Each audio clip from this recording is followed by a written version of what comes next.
énorme puisque pour ce soir, donc on est mardi, hein, ce soir le char doit être fini au niveau peinture. Quelques petites finitions encore les 2 jours qui vont suivre et puis après prévision du démontage hein, bien sûr.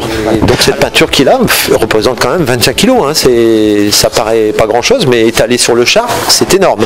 On va dire on est proche, je dirais même un peu plus, en 500-570 kg à peu près. On va prendre simplement les clous qui sont dessus. Rien que là, on est à peu près à 50 kg de clous. Bah, de le voir à cet état-là, c'est déjà une grande avancée. Je suis déjà très content de voir qu'on arrive enfin à la fin. Le char en échelle 1 est assez fidèle. Il reste plutôt fidèle, ouais. C'est plutôt fidèle, hein. Bon, bien sûr, il y a encore des détails à peaufiner sur le taille réel, mais on y va, on est bon. Donc on a un pistolet pour peindre donc, les 5 teintes du char. Donc on essaye de reprendre la maquette échelle 1/10 et refaire les camouflages à l'identique en fait.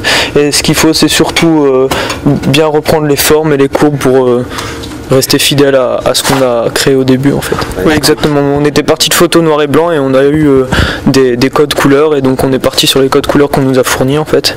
Donc c'est 5 teintes qui sont présentes. Au niveau du décor, en fait j'ai dans mon coffre de voiture de la paille. D'accord. Aussi. Et là en fin de journée on va aller chercher à l'extérieur de la boue. Enfin, on va constituer de la boue, on va mélanger un peu avec la paille et puis on va essayer de faire en sorte qu'on ait cet aspect réel de sortie de tranchée avec donc là aussi hein, avec les élèves on va étudier un petit peu la direction que la boue pourrait prendre quand le char pointait son nez dans une tranchée et ressortait.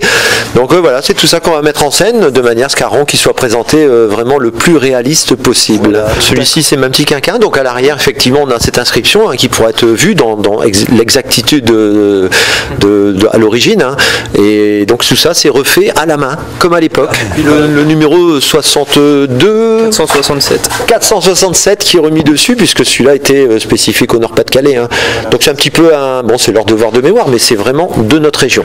Le caractère et qui est en rapport avec notre métier, donc spécialiste en événementiel éphémère aussi notamment, fait qu'il va durer peut-être une petite année en étant exposé à différents endroits mais après détruit, alors pas détruit, on est dans le lycée en fait sous le coup de on est sous le coup de l'agenda 21. Il faut aussi spécifier ça, très important. Hein. Donc nous en fait le polystyrène est recyclé à 70%. Donc il sera ce dimanche 13 avril à la rétromécanique. Il sera sans doute positionné devant la mairie de Ronques, à côté d'un taxi de la Marne, un vrai taxi de la Marne. Donc on sera vraiment dans le contexte. Hein.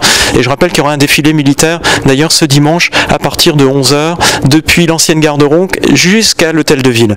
Les élèves de la classe seront présents bien sûr ce jour-là. Déjà, on a fait beaucoup de pauses d'images. C'est très important aussi. Tout ce qu'on a fait, on va tout expliquer. Donc des images ont été ressorties de la conception du début jusqu'à la fin, donc ils seront exposés autour. Nous on sera tous présents avec les élèves, bien sûr, là la classe complète veut être présente à ce moment-là. Donc il y aura assez de personnes pour expliquer comment ça s'est conçu et puis voilà, on sera tous présents ce jour-là. D'accord. Et dans une très belle manifestation d'ailleurs. Je remercie vous-même hein, pour l'organisation, le suivi pédagogique aussi en tant qu'enseignant, c'est important pour nous, hein, mais les caméras, les photos, les articles, donc la mairie de Ronques en général pour tout le monde, tous les acteurs de cet événement, parce que sans vous, on n'aurait pas été aussi connus. Donc je pense que ça mérite un applaudissement pour Voilà, il faut y associer toute l'animation de la ville de Ronques.